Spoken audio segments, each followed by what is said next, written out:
Entonces quiero arrancar contándoles como 4 situaciones y sencillamente ustedes van pensando de esas situaciones qué les parece. La primera situación son casos de la vida real, por si acaso, o sea, no me los inventé.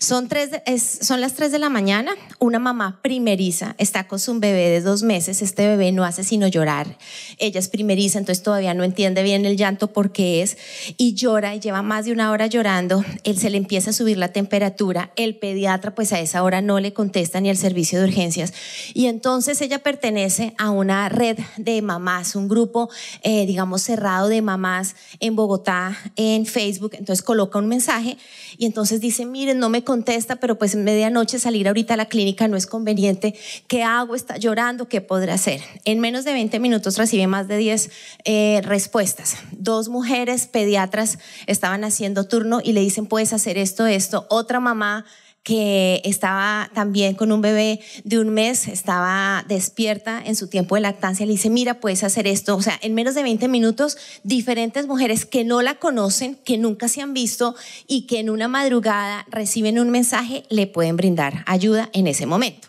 Segunda situación, viernes 9:30 de la noche. Nosotros tenemos una población cercana en Bogotá que se llama Chía. Antes era lejos, uno decía, hoy vamos a ir a Chía y eso era, mejor dicho, el paseo. Hoy en día con el crecimiento de Bogotá es más cerca. Sin embargo, queda fuera de Bogotá. Uno tiene que paga igual peaje para ir y es un lugar donde también hay muchos eventos sociales. Entonces, existe una mujer donde un viernes en la noche tiene que acompañar a Chía, a su esposo, porque es un evento de la empresa. Ella tiene una bebé de 6 meses, ella está lactando, deja a su bebé con la niñera en la casa y llegan a este evento, un evento de vestido largo, o sea, una cosa muy importante, pero cuando se da cuenta, como ella está amamantando, ella debió llevar su extractor por cualquier emergencia. Se le queda y entonces dice, no me puedo volver, pero Dios mío, este evento es hasta medianoche, ¿yo qué voy a hacer? También pertenece a este grupo de mujeres, coloca un mensaje y dice, estoy en Chía, ¿qué hago? A los 15 minutos, una mujer dice, yo vivo en Chía, ya le digo a mi esposo que se quede con mis hijos, me voy a la farmacia, te consigo y te llevo y te ayudo, dame la dirección. No se conocen, pero genera la ayuda a las casi 11 de la noche. Una niña de 11 años cumple años y le dice a su mamá, mami, yo no quiero regalos. ¿Tú conoces alguna fundación? En el colegio nos han hablado como de fundaciones. Si hacemos que los invitados a mi piñata no me den regalos a mí, sino que pensemos en una fundación para ayudar. La mamá dice, listo. Entonces pregunta en este mismo grupo de mujeres, mi hija quiere esto, ¿alguna trabaja en una fundación? Sí, yo tengo una fundación de adolescentes que quedan embarazadas de alto riesgo y en lugar de darlos en adopción o que no van a abortar y que hemos podido ayudarles, necesitamos cosas. Entonces se hace toda la publicación y más de 150 mujeres hacen donaciones. Se logra dar para ese cumpleaños más de 20 millones de pesos. Ninguna de las 100 mujeres se conocían. Último ejemplo, domingo 8 de la noche, una pulga de 6 años le dice, mamá, encontré la tarea, porque no le había mostrado el cuaderno de tareas. Mañana tengo que ir disfrazado, sí, cosas de la vida real, de un soldado. Entonces mañana hay una cosa y tengo que ir un soldado domingo a las 9 de la noche, o sea, por más de que haya cartulinas, sábanas, no es tan fácil. Ingresa alguna mamá y hay una que dice, claro, a mí me tocó hace 1 mes, ¿dónde vives? A más de 40 minutos dentro de Bogotá. Dice, no te preocupes, yo te lo llevo.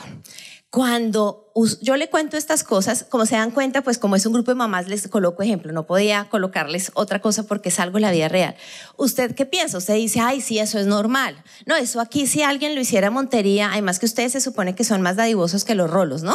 Porque acuérdense que nosotros somos más cerrados, más prevenidos y ahorita que Bogotá desafortunadamente está siendo una ciudad muy insegura, entonces somos muy... Sí, estamos muy cuidadosos del vecino, pero entonces usted me dice, no, como aquí la costa nos hace ser más sociables, no, aquí lo haríamos. Yo no sé qué tan sociables son ustedes, pero cuando yo no me contaron estos chismes, sino que porque hago parte de esta comunidad de mamás, cuando yo empiezo a ver eso y empiezo a ver la fuerza de gente que no se conoce, no se imaginan cómo fui confrontada con lo que pasó. Yo empecé a preguntarme, o sea, esta gente no se conoce y ninguna es cristiana. O sea, en la comunidad en este momento hay más de 5,000 mamás, de las que sé, hoy en día somos por ahí 20 cristianas. Y yo empiezo a ver esto y yo empiezo a sentir cómo Dios me confronta y yo empiezo a decir, ¿por qué yo a veces no soy así con toda la gente? O sea, yo amo a la gente y yo soy querida, pero pues yo no sé si a las 9 de la noche me atravieso Bogotá, ¿sí? Para hacer eso. Y también reconozco que me pregunté, ¿por qué la gente no es así conmigo? ¿Sí? O sea, y no, yo a veces sí doy la milla extra, pero ¿cómo es que esta gente que no se conoce, sí, que sencillamente en la red preguntan tips de maternidad o de crianza, de repente se movilizan en la vida real haciendo cosas maravillosas cuando no son cristianas sino tienen a Dios en su corazón?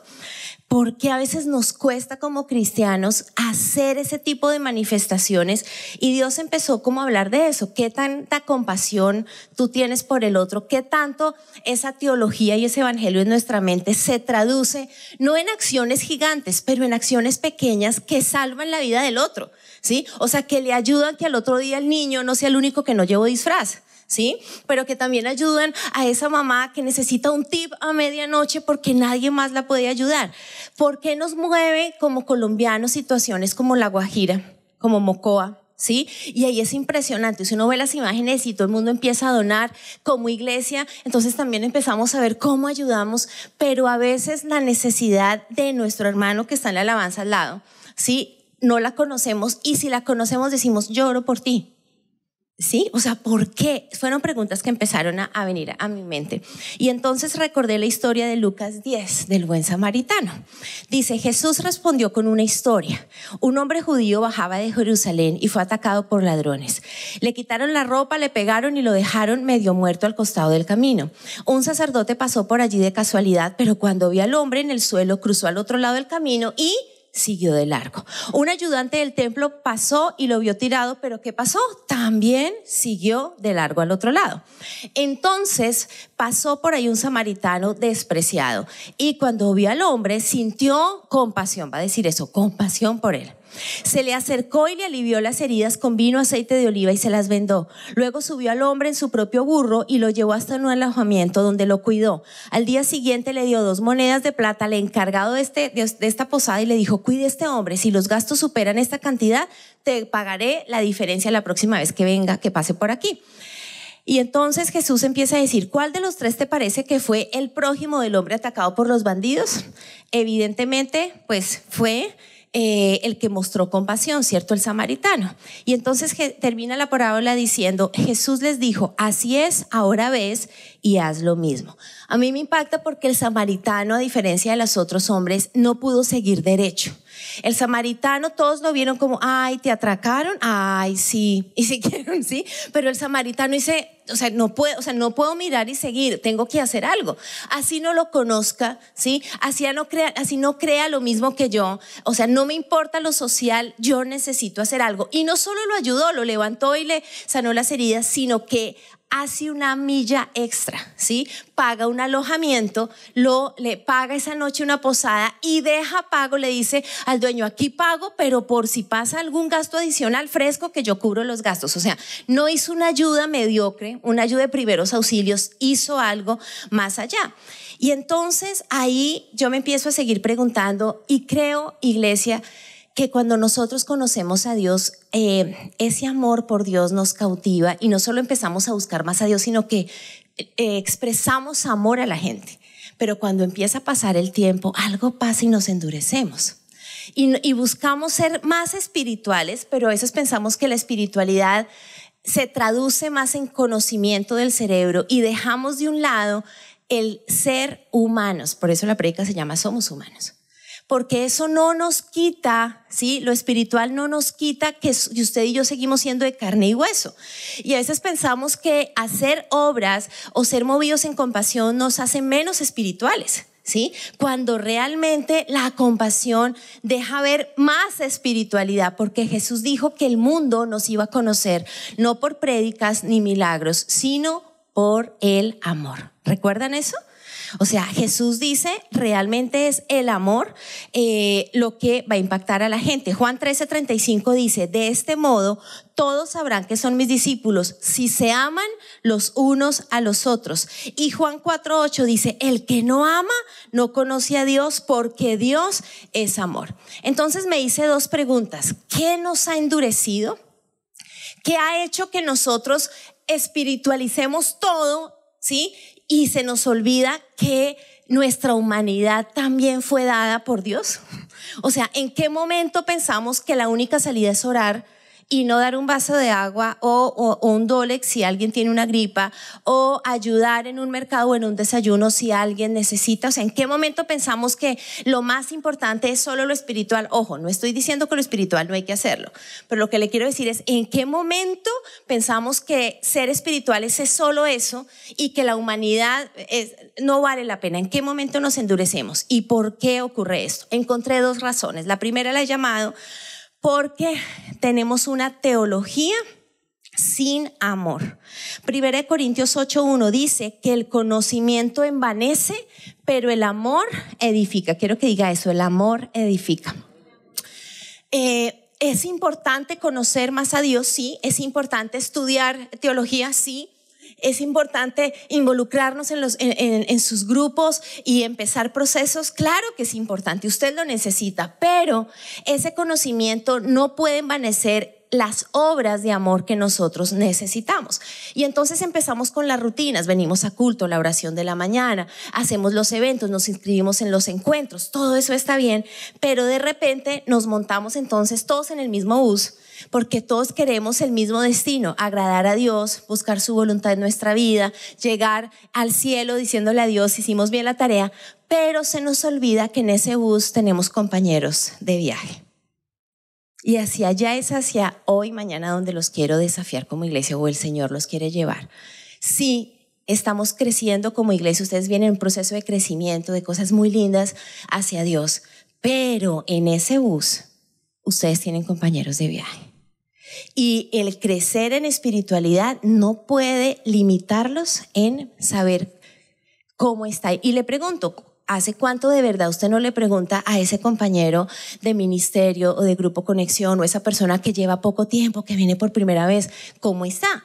Y el problema es que nosotros como colombianos tenemos la cultura, no importa si somos rolos, costeños, paisas, de cómo estás bien, qué más, todo bien. Sí, o sea, nosotros ni siquiera dejamos, o sea, es una cosa que lo hacemos ya en piloto automático, sea por teléfono, ¿cómo estás? Muy bien, ¿y tú? Bien, bueno, ¿me haces un favor? Pero realmente póngase a pensar, ¿cuál fue la última vez que usted de verdad le preguntó a alguien cómo estás? Pero ¿cómo estás dándole el espacio para que le cuente? O al contrario, ¿cuál fue la última vez que alguien le dijo cómo está y usted pudo decir la verdad? No, bien. Imagínense que hace muchos años, cuando salimos como familia de la iglesia principal, digamos, donde mi papá conoció a Dios y yo de chiquita también conocí a Dios, muchos años después nosotros nos retiramos de esa iglesia, y en ese proceso de volver a plantarnos, yo visité como 3 iglesias tratando como de identificarme.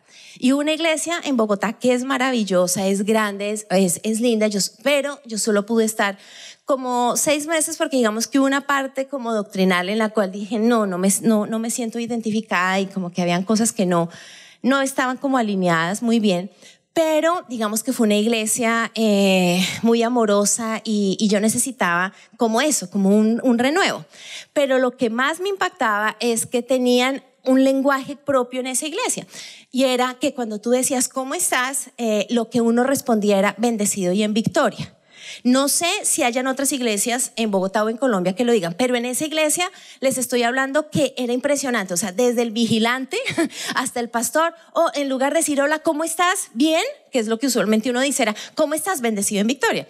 Entonces, claro, a mí me pareció raro, pero yo decía, bueno, pues aprendamos, o sea, yo me adapto.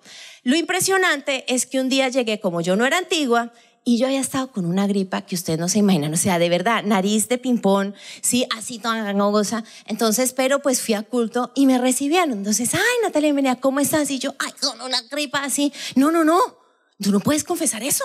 Tú tienes que decir, bendecida en victoria. Entonces yo dije, no, es que yo sé que soy bendecida en victoria, pero soy una mujer bendecida en victoria con gripa. ¿Sí me entienden? No se podía, de verdad, no se podía. Entonces yo dije, no, es casualidad. Y en algún momento, claro, entonces mi papá también fue y algo le pasó y dijo una cosa súper normal. O sea, mañana tengo que, ayúdenme a orar, hagan de cuenta, porque tengo un pago importante y me hace falta algo de la provisión, algo. No, tú tienes que decir bendición en victoria. Entonces, a mí me impactó en el sentido en el que está bien declarar ese tipo de cosas. No quiero juzgarlo. Lo que le quiero decir es que entendía la buena intención y es declare que es bendecido en victoria. Pero me impactó porque no había chance, ¿sí?, de decir tengo gripa. Entonces, si así no, yo no puedo decir tengo gripa o mi hijo está enfermo. Yo no me imaginaba cuando hubiera cosas súper delicadas, porque era imposible, porque teníamos que declarar bendecido y en victoria.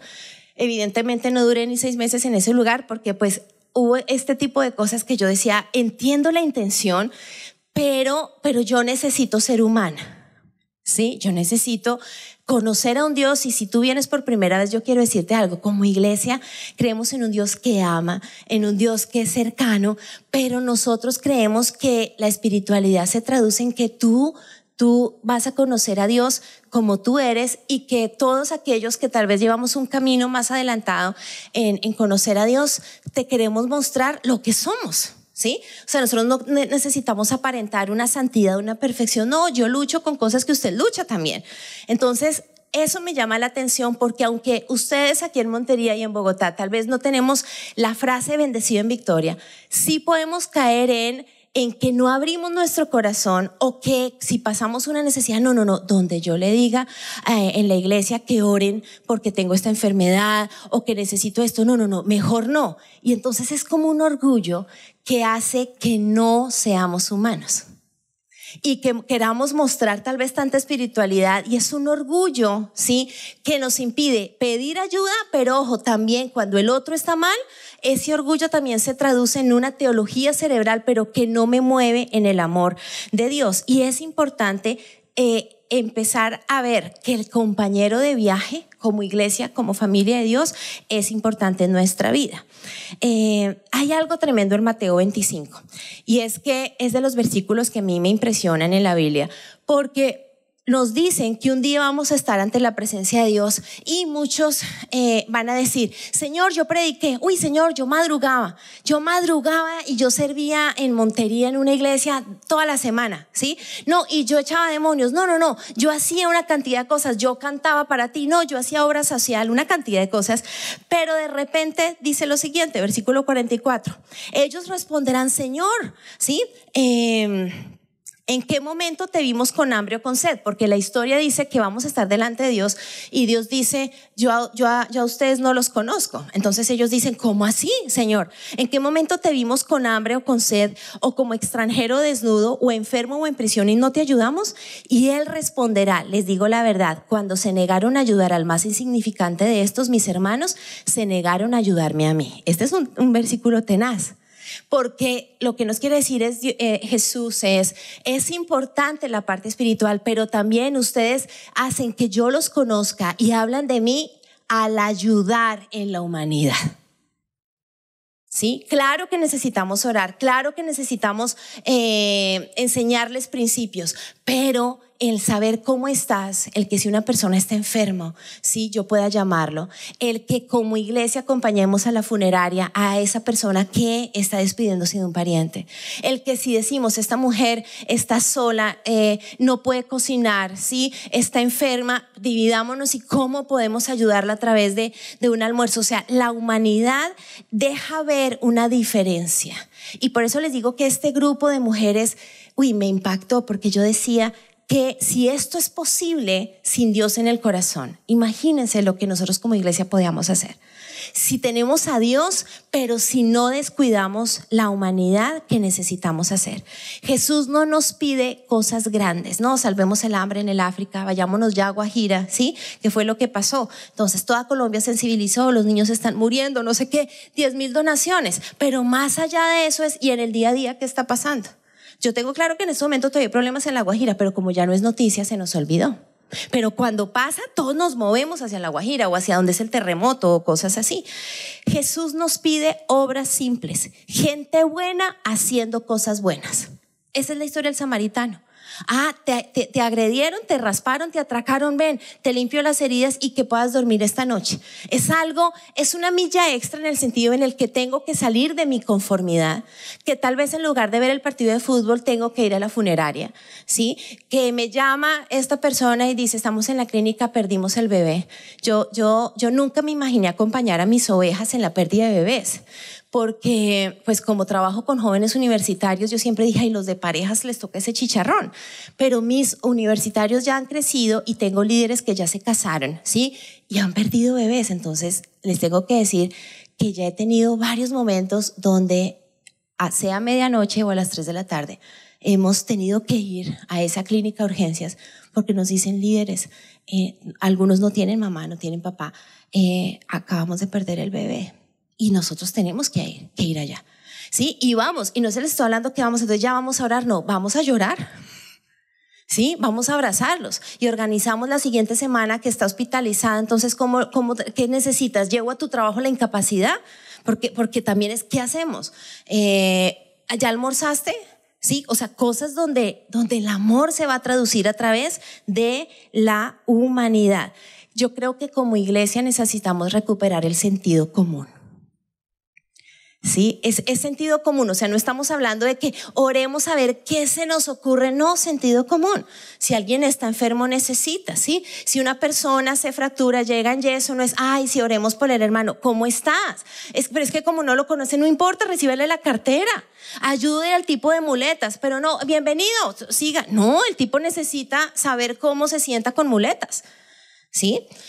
O sea, ¿qué es eso que dejamos de hacer porque creemos que está mal? Ahora, ¿por qué es importante hacerlo? Porque no lo hacemos solo por la gente, sino que lo hacemos para Dios. Colosenses 3:23 dice, y todo lo que hagáis, hacedlo de corazón como para el Señor y no para los hombres. Esto es importante. El ser humano también es como una etapa donde Dios nos mira. Ay, pero es que yo ya lo hice. Yo acompañé a fulanita. No, yo estuve con esa pareja, les ayudé. Nunca me dieron las gracias. O al contrario, cuando yo estuve en cama, no me dieron nada. Es que usted no lo hace para que ellos después le tengan, o sea, no nos debe la gente. ¿Sí? Yo lo hago porque adivinen quién me está mirando, Dios. Ahora, quiero que se imagine esto. Dios pudo haber hecho, siendo Dios, la aparición de Jesús a los 33 años, a los 30 años, ¿sí? O sea, Jesús no tenía que ser humano. Si Dios hubiera querido, la Biblia de repente hubiéramos conocido y de repente un día apareció un hombre en Galilea, un hombre ya adulto y empezó a hacer milagros y estaríamos todos wow, ¿sí? Y murió en la cruz y nos salvó. Pero Dios diseñó que Jesús fuera concebido en el vientre de una mujer y que hiciera popó, ¿sí? Y que tocara cambiar el pañal, ¿sí? Y que vomitara, ¿sí? O sea, ¿por qué Dios dijo que sea un bebé, que aprenda a gatear, ¿sí? Que se ensucie con la sopa? Y entonces que aprenda de su papá que es carpintero y Jesús se machucó con todos los martillazos mientras aprendió, ¿sí? O sea, ¿por qué? Y ustedes ven que el ministerio de Jesús, ¿saben dónde arranca? En un matrimonio, siendo humano. Él era amigo, tan amigo que lo invitaron a un matrimonio y él está ahí, ay, se casaron tan lindos, ay, se acabó el vino. Y se da el primer milagro sobrenatural en la humanidad y en un contexto humano. O sea, Jesús no arranca su ministerio, estaba en un templo y todos los leprosos necesitaban el milagro. No, él estaba siendo humano, pero no solo eso. Lo vemos en el monte predicando, sanando a los enfermos, pero de repente uno lee el evangelio y dice, y entonces llegó a la casa de Marta y María a comer. Ay, a mí eso me encanta, ¿sí? Y entonces resucita y vemos el cuadro, la traición de Pedro, Jesús, Judas se ahorcó, o sea, toda esa tragedia, o sea, esa parte de la Biblia que uno dice, Dios mío, no hay nada bueno, ¿no? O sea, murió, el otro lo traiciona, los otros están en depresión, se esconden los discípulos, se vuelven al barco a pescar porque dicen, ya se nos acabó el llamado, pues que éramos antes pescadores, y están en esa lancha y Jesús se aparece en la orilla, ¿sí? Y cuando lo identifican, Jesús dice, vengan. ¿Y qué estaba haciéndoles Jesús? El desayuno. O sea, les estoy hablando, Jesús tiene los huecos, ¿sí? Las marcas de la resurrección, todo, y podía decir, y apareció y les dijo, nos vemos en la sinagoga. Y hubiera sido espectacular, pero Jesús dice, vengan. Y dice que cuando se acercaron en la playa estaba la fogata y pescado frito. O sea, les tenía pescado frito. ¿Ustedes se imaginan eso? O sea, yo digo, ¿cómo un momento tan sobrenatural se manifiesta a través de algo humano? Y saben, alguna persona podría decir, de hecho, hay personas muy escépticas que luchan con mucho reserva frente al tema de la fe y Dios, porque dicen, un Dios que es humano, un Dios que nació en un pesebre pobre, un Dios que lo mataron, un Dios que hace pescado frito en la playa, ¿sí? Uy, para mí eso lo hace más grande. O sea, para el escéptico, sí, el que lucha con un ateísmo dice, ¿ese es su Dios? Yo le digo, imagínese. No, eso lo hace más grande. Porque como el Dios creador, el universo, sí, todo lo que nos rodea, se reduce y dice, es que yo voy a comer pescado contigo. A mí eso me hace admirarlo más. Entonces quiero que vean eso, si Jesús y Dios permite que su hijo muestre esa humanidad, ¿sí? Y come y está con amigos y llora cuando el amigo se le muere. ¿Cuánto más nosotros podemos hacer? Hay una historia que confronta mucho y está en Juan 9. Al pasar Jesús vio a un hombre ciego de nacimiento y le preguntaron sus discípulos, Rabí, ¿quién pecó? ¿Este o sus padres para que haya nacido ciego? ¿Por qué? Porque ellos estaban siendo instruidos en la ley. Y en la ley ellos sabían que había un tema como de maldiciones, que es lo que está en el Antiguo Testamento, donde muchas enfermedades se podían deber al pecado generacional. Entonces ellos dicen, oh, miren este ciego, cerebro. Acuérdense que lo que pasa es que todo está aquí. Jesús, una pregunta, este está ciego por el pecado de su bisabuelo, o sea, ¿cuál es la maldición generacional? Y entonces responde Jesús, no es que pecó este ni sus padres, sino para que las obras de Dios se manifiesten en él. Me es necesario hacer las obras del que me envió mientras dure el día. La noche viene cuando nadie puede trabajar. Mientras estoy en el mundo, luz soy del mundo. Dicho esto, escupió en tierra. ¿Se acuerdan de esa historia? Hizo lodo con la saliva y untó con el los ojos del ciego y le dijo, ve y lávate en el estanque, ¿sí? Él fue, se lavó y regresó viendo. Por eso los vecinos y los que antes lo conocían, ¿no? Dicen, el que no veía, el ciego está viendo. Entonces la gente decía, ¿no es este el que se sentaba y mendigaba? O sea, ¿no es este el del semáforo? El que pedía limosna. Entonces decía, ay, sí, se parece. Y el mismo ciego dice, yo soy.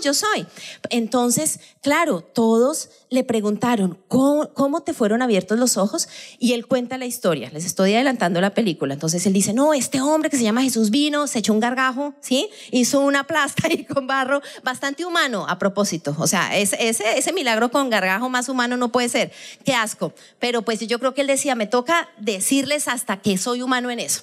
Entonces Jesús pega su escupitajo asqueroso, horrible, y hace su plasta y él dice, imagínense. Y yo decía, ay Dios mío, qué asco, pero ni modos. Y me zampo esa vaina y yo estoy viendo. Más o menos es lo que dice la Biblia. Entonces, algunos de los fariseos, que los fariseos son cristianos, recuerden eso. O sea, el fariseo es una persona religiosa. Entonces dicen, ese hombre no procede de Dios. ¿Por qué? Porque lo sanó el día sábado. Y en la ley dice que el sábado lo guardamos, que no podía hacer milagros el sábado. Entonces otros decían, ¿cómo puede hacer un hombre pecador hacer estas señales? Le volvieron a preguntar al ciego, ¿cómo te abrió los ojos? A mí me encanta, él respondió, que ya les he dicho y no me escuchan. ¿Por qué no quieren ver lo que está pasando? Entonces lo insultaron y le dijeron, tú eres su discípulo, pero nosotros discípulos de Moisés somos. Nosotros sabemos que Dios ha hablado a Moisés, pero no sabemos nada. Quiero que entiendan esto. Están enfurecidos porque el ciego ve.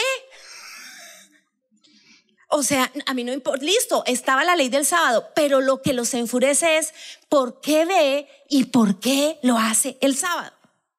¿Se dan cuenta lo inhumanos que están siendo? Porque les importa más el día que debían guardar. Y en lugar de decir, ¿viste?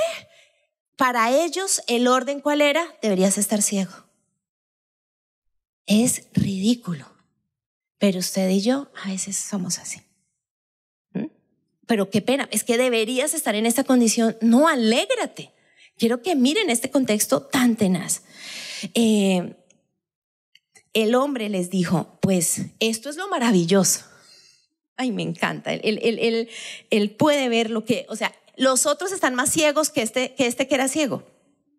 O sea, los fariseos veían en lo físico, pero estaban ciegos frente a lo que Dios quería mostrarles. Y este que era ciego y ve más, dice, esto es lo maravilloso, que vosotros no sepáis de dónde ha salido, y a mí me abrió los ojos. Y sabemos que Dios no oye a los pecadores, pero si alguno es temeroso de Dios y hace su voluntad, a ese oye. Nunca se ha oído decir que alguien abriera los ojos a uno que nació ciego. Si este no viniera de Dios, nada podría hacer. O sea, él aquí muestra que no solo estaba viendo físicamente, sino que detrás de ese escupitajo él estaba viendo ¿qué? Espiritual. Él les dice, ¿no les parece maravilloso? Pero los otros están más ciegos. Y dice, tú naciste en pecado y lo expulsaron. Oyó Jesús que lo habían expulsado y se lo encontró y le dijo, ¿crees tú en el Hijo de Dios? Y él le dijo, creo, Señor, y lo adoró. En ese segundo encuentro ya Jesús le habla en lo espiritual. Pero primero, ¿qué atacó? La humanidad, siente compasión. Y después le dice, bueno, si tú crees, ok. Segunda razón por la que nos endurecemos, entonces va amarrado a la primera, legalismo. Ponemos entonces la ley, ¿sí? Lo lógico, la estructura por encima de las personas, ¿sí? Lo que les digo, la dureza hizo que el no guardar el sábado primara frente al milagro. Algo que Dios me ha mostrado hace un tiempo es que realmente necesitamos volver a la humanidad. Nosotros en el pasado diciembre nuestra bebé tuvo la primera y confiamos que sea la única. Tuvimos que estar hospitalizados. La niña salió, le dieron de alta, hospital en casa como el 23 de diciembre.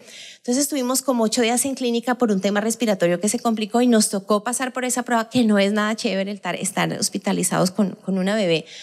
Y entonces estábamos ahí y salimos al otro lado, después pasamos por el hospital en casa, yo estaba igual trabajando, bueno, todo el tema. Y créanme que yo entendía la buena intención de la gente, ¿sí? Pero fueron contadas las personas que me preguntaban realmente cómo estaba yo, cómo estás, ¿no? Pues miren las ojeras de mapache, ¿cómo está Eduardo? La niña, ¿cómo están? Porque muchos se acercaban y decían, ¿cómo están? Inmediatamente yo iba a decir, o sea, yo ya les iba a responder, es que yo creo que es que como de pronto la abrigas mucho, no está acostumbrada a sentir un poquito de frío. No, lo que pasa es que yo creo que tú no estás poniéndole la armadura al orar en las mañanas. Fueron muchas cosas que en un momento yo decía, o sea, ¿es en serio? Fueron contadas las personas que yo sabía que oraban, pero que realmente a Eduardo y a mí nos preguntaban, o sea, ¿cómo está la bebé y cómo están ustedes? ¿Sí? ¿Tienen hambre? ¿Están con ojeras? ¿Están cansados? ¿Están preocupados? Y ahí yo valoré mucho eso. Porque claro que yo podía necesitar 10,000 consejos, pero yo quería también que tuvieran compasión, ¿sí? O sea, que o sea, que pudiéramos sentir ese amor genuino. Eso se traduce no solo en la iglesia, y quiero contarles un ejemplo que vivió mi esposo este año, porque eso también nos pasa como iglesia en el liderazgo. Imagínense que hay unos papás frustrados porque su hijo viene consumiendo drogas hace un tiempo y han ensayado varios centros de rehabilitación, pero él se escapa, bueno, tiene todo el patrón de adicción. Pero en el último centro él logró ganar la victoria y en ese momento un amigo le comparte del Señor y está empezando a caminar con el Señor y empieza a ir a la iglesia. O sea, es una persona que ya lucha con el tema de adicción, pero ya no como antes, pero es un bebé espiritual, apenas está empezando. Pero claro, los papás entiendo, por eso les digo, no juzgo porque entiendo, pero es como para que dimensionemos el tema. Ya han intentado todo, saben que ya su hijo está mejor, pero en su proceso de restauración como papás, obviamente se les dice es importante que ustedes establezcan límites, o sea, la ley, ¿sí? Parte de eso es que ustedes no hicieron la tarea desde chiquito, entonces en este momento él no tuvo límites. Los papás también obviamente estaban recién convertidos. Entonces estos papás acuerdan en este nuevo cambio al muchacho, bueno, hay horarios, tú tienes que reportarte cuando llegues a la universidad, nos llamas, ya llegué, o sea, vamos a estar pendientes de ti. Y sea un trabajo en la universidad o sea un cumpleaños, la hora de llegada son las 10 de la noche sin falta. O sea, máximo, pero papá, yo ya soy mayor de edad, antes era a la 1 de la mañana, no, es que ahora es a las 10. Y el chino empezó a responder porque él estaba conociendo a Dios y entendía. Pero un día eran las 10 de la noche y no llegaba, las 10:30, las 11, entonces, no contesta el celular. Entonces estos papás dicen, hoy no duerme acá porque nos dijeron que en el pasado habíamos sido muy permisivos. Y la regla fue clara con él. Hicimos un acuerdo hace 3 meses donde si tú no llegas a las 10 de la noche, tú no duermes en esta casa. ¿Listo? Aparece el chino como a las 11:30. Papá, no sé qué, nada. Papá, ¿por qué no contestaste el celular? Papá, es que se me descargó. ¿De dónde vienes? Papá, es que imagínese, me iba a traer tal. ¿Te acuerdas que estamos en el cumpleaños, nos pinchamos, no sé qué? No, tú me estás mintiendo, tú me has mentido en los últimos 5 años. La mamá al otro lado de la puerta. Pero, hermano, dime, mi amor, dime lo que está pasando. No, mamá, estoy limpio. No, tú debes estar con marihuana. No, mamá, mírame la cara, abre la puerta, te lo prometo. Yo estoy limpio, no he hecho nada. No nos vas a manipular. Además, estamos en obediencia. Los consejeros y la psicóloga nos dijo que teníamos que establecer límites. Finalmente no le abren la puerta a la casa. La hermana, que también está recién convertida, otra universitaria, se acerca a la puerta y le dice, hermano, y le dice, de verdad, o sea, se lo juro de verdad, hemos dicho, mírenme la cara, huélanme. Y ella dice, papás, o sea, escuchémoslo. Él dice, si quieren llamemos y comprobemos el tema del celular con otro amigo. No vamos a comprobar nada, estamos haciendo lo que Dios nos está pidiendo. La hermana obviamente pues obedece y le dice, no hay nada que hacer. El chino en ese momento, 11 de la noche, dice, no, en ese momento, ¿qué amigo me recibe? Entonces se va al parque, al mismo conjunto cerrado. No se va a la calle. En el mismo parque, conjunto cerrado, se sienta en una banca, llora, dice, no puede ser, ¿qué hago? En ese momento aparece un hombre mayor. Oiga, hermano, ¿qué le pasa? En el conjunto cerrado, o sea, en su casa. No, estoy mal, pero ¿qué pasó? No, es que mi papá no sé qué. Venga, yo le doy posada. Llega a la casa y le dice, tranquilo, mañana a primera hora le pide perdón a sus papás una vez más a ver qué pasa. 11 de la noche, muerto del frío de todo, le dice, usted necesita comer también. Llega a la casa, ¿sí? Eran varios amigos, digamos, una casa donde vivía como un tío con varios, y de repente este amigo le dice, ¿y sabe qué? Aquí hay marihuana. El chino llevaba 6 meses limpio. ¿Dónde recae? A 2 casas de la casa de sus papás. Y esa noche, a la semana siguiente, llama a Eduardo y le dice, recae. ¿Pero por qué recae? Porque la ley estuvo por encima. Por eso les digo, entiendo a los papás, entiendo que ellos venían frustrados, entiendo que querían establecer el límite, pero dentro del límite pudieron haberse asegurado, ¿sí? Del ojo rojo, del olor, ya, bueno, ¿quiénes son sus testigos? O sea, yo entiendo la desconfianza porque entiendo la manipulación de un adicto. Pero cuando yo me cierro en la ley y ni siquiera amplío la información, Satanás sí sabía cómo le iba a ganar.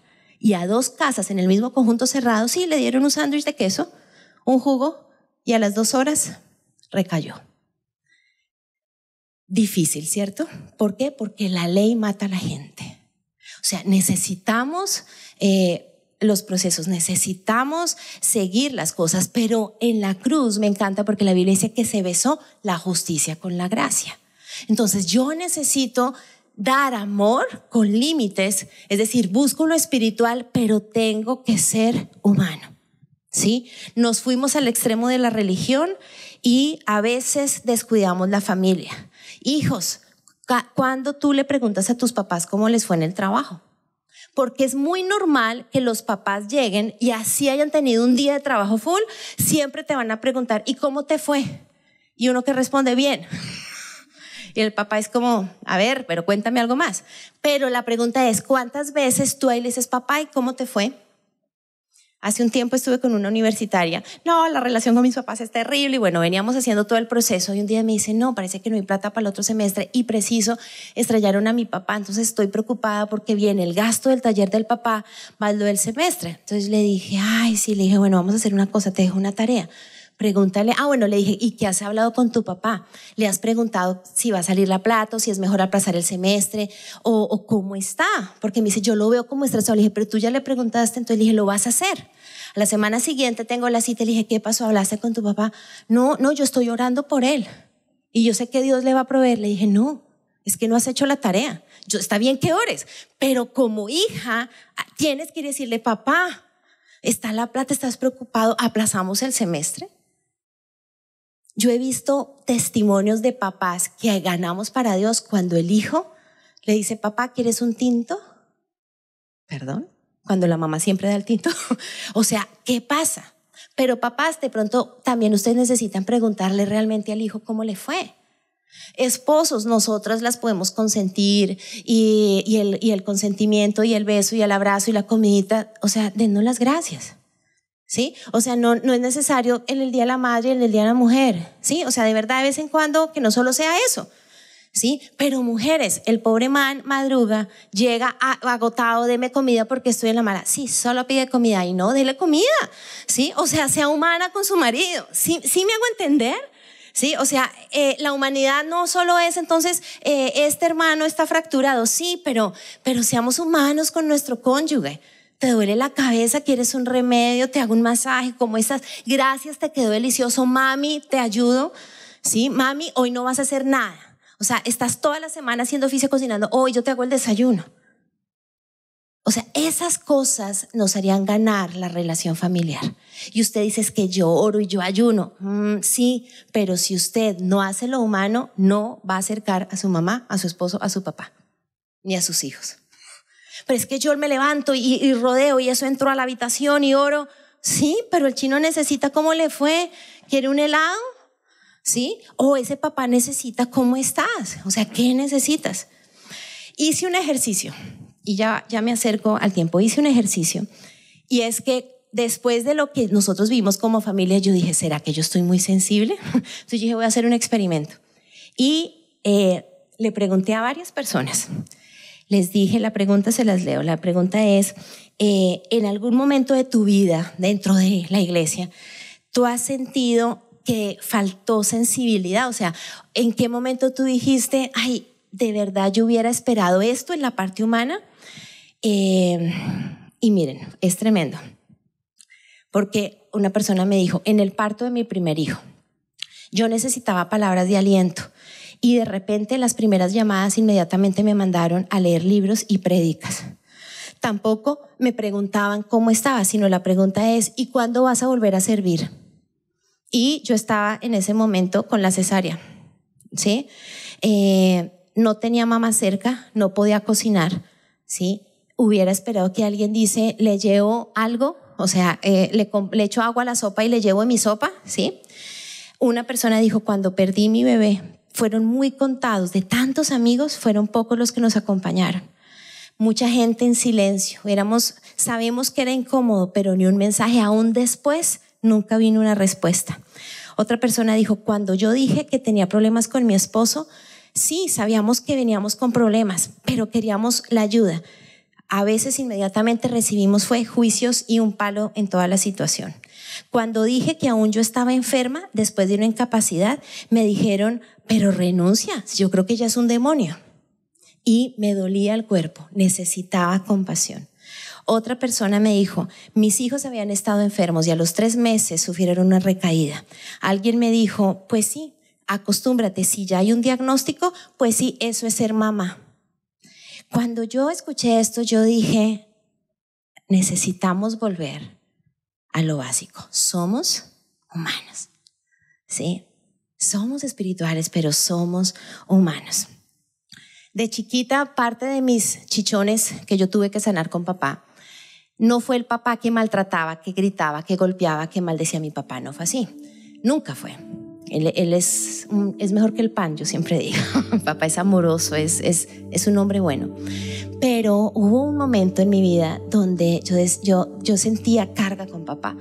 Y cuando yo le pedí al Señor qué tenía que restaurar con él, era porque hubo momentos en mi colegio, estaba en plena adolescencia, donde yo quería contarle cosas que me pasaban con mis amigas y con los profesores. Y yo le contaba a mamá, pero como mamá no era cristiana, yo quería como el punto de vista de la mamá, pero yo tenía más expectativas de mi papá porque él era el cristiano. Y claro, yo le contaba y mi papá me escuchaba, pero después me decía, bueno, listo, vamos a orar. Al otro día le contaba lo que me pasaba con otra niña, vamos a orar, vamos a orar. Y llegó un momento donde cuando me dijo vamos a orar, yo le hice sindicato. Yo le dije, no quiero orar. Pero yo me acuerdo que yo era readolescente. ¿Por qué? Le dije, yo sé que vamos a orar, papi, pero es que a veces ni yo termino de contarte y ya me dices que toca orar. ¿Podemos hablar? O sea, yo quiero contarte todo lo que pasó, pero yo voy en la mitad de la historia y tú ya quieres orar. Yo sé que al final vamos a orar, pero ¿podemos hablar hoy y mañana oramos? Mi papá quedó así y empezó a hacerlo. Y cuando ya mi hermano menor entró en su etapa de rebeldía, lo hizo de una. ¿Por qué? Porque ya había aprendido. Eso nos acercó más y efectivamente orábamos. Pero yo tuve que expresarle a papá y algún día lo perdoné en oración y yo le dije: Señor, es que yo necesitaba que orara, pero yo quería que me escuchara. ¿Por qué muchos jóvenes se rayan con Dios? Porque el papá espiritualiza todo. Llevo 1 año y medio ministrando a una universitaria frente a su identidad sexual que venía con una lucha de lesbianismo. Y el dolor más grande es que su mamá, cristiana, líder de muchas iglesias, se levantaba en la mañana, le abría la puerta y le decía: Dios me mostró que tienes que renunciar al espíritu de Sodoma y Gomorra. Y le cerraba la puerta. La ponía a ayunar. Le decía que hiciera planas de Deuteronomio y que escribiera todas las maldiciones.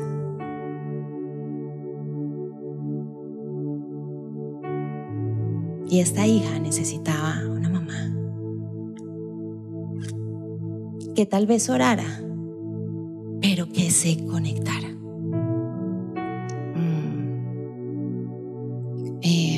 Es muy claro lo que aquí en su iglesia el Señor les ha dado en la pasión por Dios. Pero ojo, porque lo que el Señor quiere decirles hoy y mañana es: no se les olvide que son humanos. Y somos espirituales cuando nos movemos por el otro. Usted no sabe lo que necesita el otro. Claro, necesita una oración, pero tal vez necesita una ayuda. Háganlo en ustedes como iglesia, pero mucho de lo que ustedes esperan que Dios haga en sus hogares no se va a hacer hasta que ustedes sean humanos. Ezequiel 36:26 dice: y les daré un corazón nuevo y pondré un espíritu nuevo dentro de ustedes. Les quitaré ese terco corazón de piedra y les daré un corazón tierno y receptivo. Vamos a orar. Mi oración es que Dios nos equilibre y que volvamos a tener ese corazón que ama, ¿sí? Y que toca la vida de nuestra familia, del vecino en casa o de la persona que está aquí. Póngase en pie y vamos a orar.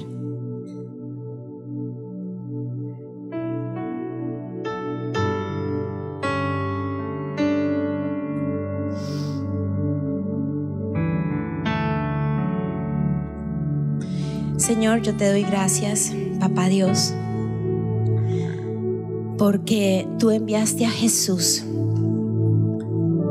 para que nos entendiera y fuera humano. Señor, tanta gente puede opinar que eso rebaja quién eres tú, pero es tan admirable que, siendo Dios, Jesús haya nacido en un pesebre y haya gateado y haya tenido que aprender a caminar y tantas cosas para entendernos a nosotros. Jesús, yo te doy gracias porque tú me entiendes, porque tú fuiste de carne y hueso, Señor. Te doy gracias porque es admirable tu poder, los milagros que hiciste y que sigues haciendo y los que has hecho en mi vida, Señor. Pero Jesús, tu humanidad también me desafía. Y es que no dejo de ser espiritual si me pongo en los zapatos del otro, si soy movido a compasión, si vuelvo a lo básico, si aún no me muestro como un superhéroe, sino que digo: necesito ayuda, puedes orar por mí.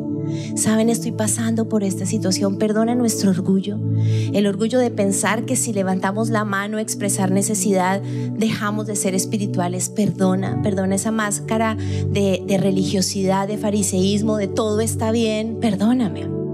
Pero también pedimos perdón cuando, viendo la necesidad del otro, pensamos que todo es espiritual.